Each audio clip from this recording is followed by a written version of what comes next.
Hey, I'm Jusko from ProudMoney.com, and in this video we are going to take an updated look at credit card authorized users, what being an authorized user can and can't do for your credit score, how things work from the aspect of the person that owns the credit card and adds an authorized user, and some other things as well. But first, I'm going to ask you to please subscribe to this YouTube channel if you have not already. And if you have already, I thank you for doing so. So it's been a couple of years since we talked about authorized users on this channel, and so there's an update needed just from that end. Plus people had some questions and we kind of talked through in the comments of the older video, but I thought I'd make a new video and kind of try to encapsulate everything. Now, before I go into those questions and answers, I will say that nothing is absolute here. Every credit card issuer handles authorized users a little bit differently, and there are different credit scoring models that look at them a little bit differently or score them a little bit differently. But most of what we'll talk about is pretty good knowledge across the board, even if some of these specifics aren't going to, match to a T with a certain issuer or a certain credit scoring model. All right, so let's get started. First off, what is an authorized user? So an authorized user is someone that is authorized to use someone else's credit card. So if you are the authorized user, somebody else has established a credit card account, it is their account, and they add you on as an authorized user. So you can start to use that credit card the same as that person.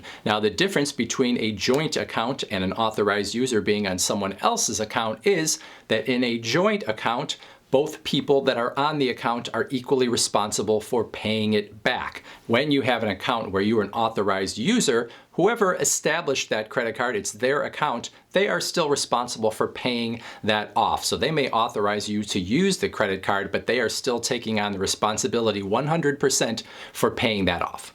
Second question, or maybe two related questions: why would you become an authorized user? Why would someone add you as an authorized user? So the most common reason that someone becomes an authorized user is because the person that owns the card is trying to help that person improve their credit history, improve their credit score. Oftentimes, it is a parent trying to help a child establish credit for the first time or have another credit line at least show up on their credit report that helps them build a credit history. Sometimes it is someone trying to help somebody else who has had sort of a bad credit history and give them sort of a good mark on their credit report. So all of this assumes that the credit card in question has a good history, that payments have been made on time, maybe that card has been open for a while, maybe it has a pretty decent credit line, because all of the good things on that card can sort of rub off on the authorized user, because the authorized user will have that card show up on their credit report basically as if it was their own card. So all the good things on that card can help you establish credit, and it can help you to some extent improve your credit if your credit hasn't been great. Helping someone build credit is not the only reason you might add an authorized user. You might have someone become an authorized user because it is a child and you want to have them have a backup credit card if they travel away from you and there is some sort of emergency. Or maybe if they want to buy something online and they are too young to get their own credit card, that would be a way to help them do that. So you could do it for that reason. You might also have a spouse and you have a really good rewards card, and maybe you want to both share in that card so that you can build up more points or more cash back or whatever that card is giving you, but you can do your spending separately from each other and have it both funnel into the same account. Now, I said when you become an authorized user on somebody else's account that the good things on their account sort of rub off onto you and your credit history. But what does that mean exactly? What are you getting? Well, when you become an authorized user, it's almost like a duplicate account gets created. The original cardholder still keeps the history and everything else on their credit report and their credit score, but then you get a version of it put onto your credit report as well. Now, every card issuer is a little bit different in terms of what they are going to report, whether they're going to report from the day that card was opened or they're going to report from the day you become an authorized user. But either way, it's going to help you. If we assume that they are going to report the complete history of the card, well, then that means that you are going to suddenly have a card account that is going to be as old as that card account is that you are now an authorized user on. If that's 5 years or 10 years, you're going to get credit for that. You are going to get credit for the payment history of that account. You're going to get credit for how big of a credit line that account has. So the better the account you are attached to as an authorized user, the more it potentially is going to help you. So if you have a 10-year credit history and flawless on-time payments and a $25,000 credit line, that is going to help you more than if you get attached to a card that has a 2-year credit history and on-time payments the whole time, but maybe only a $1,500 or $2,000 credit line. So you're going to get more if you're attached to a better credit account. But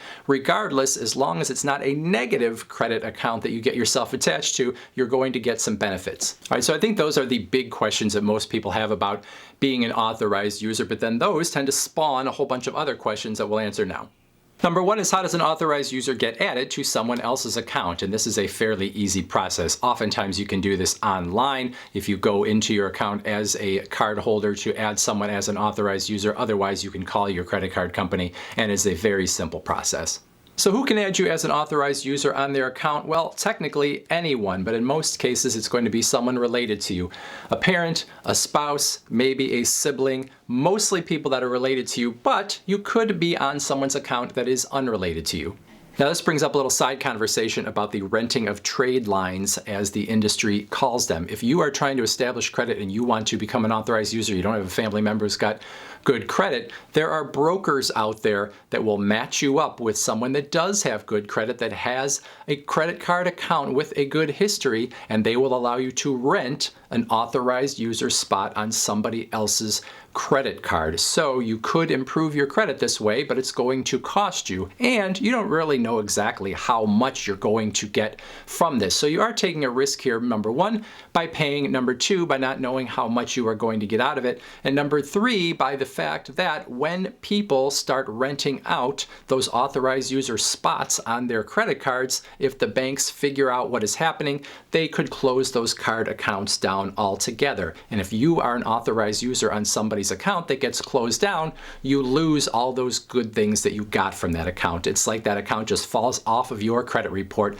and you don't have it anymore. So now you paid some money and you didn't necessarily even get anything unless you were able to establish some new accounts while you were on somebody else's credit card. So those things do exist out there, and it is possible they could help your credit score, but they're also sort of a risky business. All right, next question. How much of an impact can I expect from becoming an authorized user on somebody else's card? Well, that's going to depend on how good that card is and what else is on your credit report. If you get attached to a very good card as an authorized user and maybe you don't have any credit history or very little, well, that could have a significant positive impact on your credit score. If you get attached to a card that is okay and you don't have a very good credit history, well, it could help you a little bit, but it's not going to change the past on your credit score. It's only going to help you a little bit. So it is going to depend. Remember, you are only getting one account here when you become an authorized user on somebody else's card. You don't get their whole credit history. If they have an 800 credit score, that doesn't mean you're getting an 800 credit score. Two other points to make. If you don't have a credit history and you become an authorized user on somebody else's card, don't expect to see your new sparkling credit score right away. It usually takes 6 months for the first credit score to be generated once you have something on your credit report. Second point to make is that when credit card lenders or other lenders look at your credit score, that's not the only thing they use to decide whether they are going to lend to you. So if you look at your credit score after becoming an authorized user and you think, well, now I'm high enough to get a new car loan or get this credit card or whatever because here's my credit score,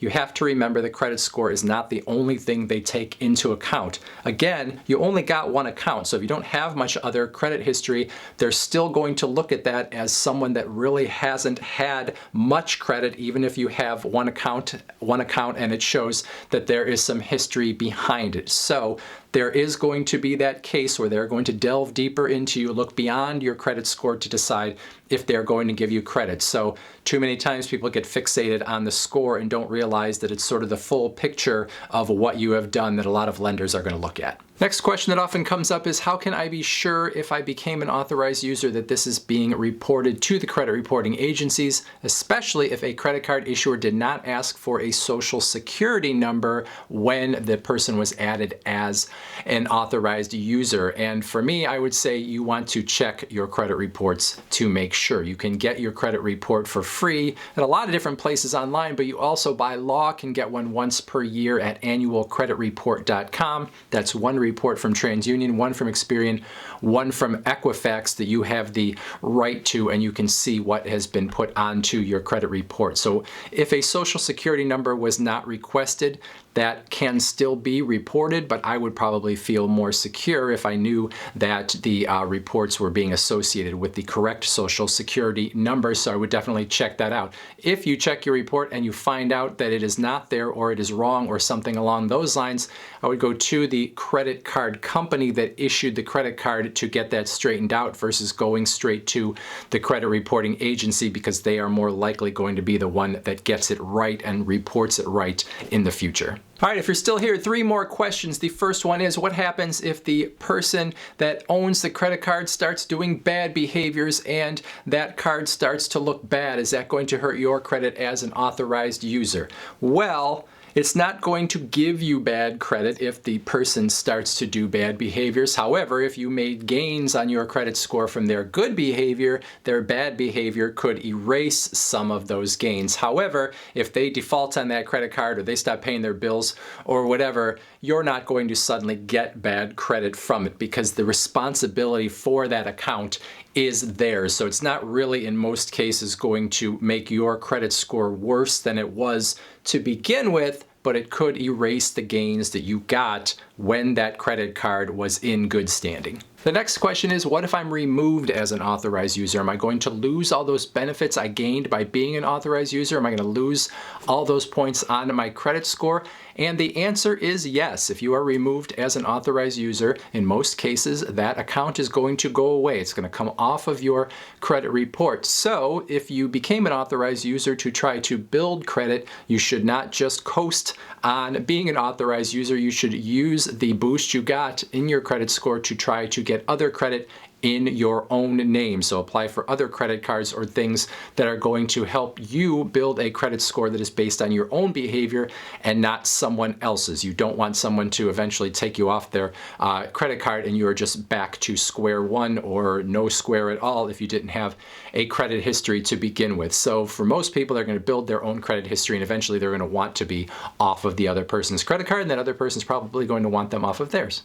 And then the final question, my mom, my dad, my spouse, my brother, whoever wants to add me as an authorized user, but they don't like the fact that they are still responsible for all the charges. What if I get the card and I start spending like crazy and they are stuck holding the bag and have to pay for everything? Well, the easy answer here is that you can add someone as an authorized user and never actually give them access to the account. Never give them a physical credit card, never give them the credit card number. Simply allow their name to be added to your account so that they get the benefits on their credit history of your purchases, your payments, and everything that you are doing right. They will still get the benefits even if they never buy anything on your credit card. So that's it. Being an authorized user is a good, often fast way to increase your credit score, especially if you don't have a credit history or very little credit history. However, it is not the be-all, end-all in terms of building your score. While you are a credit card authorized user, you want to get your own credit and build your own history. So if you are removed as an authorized user, you now can sort of stand on your own and get your own credit, your own loans, that sort of thing. I think I've answered every single question that someone could have about authorized users, but I probably didn't. So if you have a different question, put it in that comments section below. Otherwise, I thank you for watching. And as always, please go to proudmoney.com where we do credit card reviews, talk personal finance, we talk deals, and all sorts of other fun stuff too. Thank you for watching. Bye.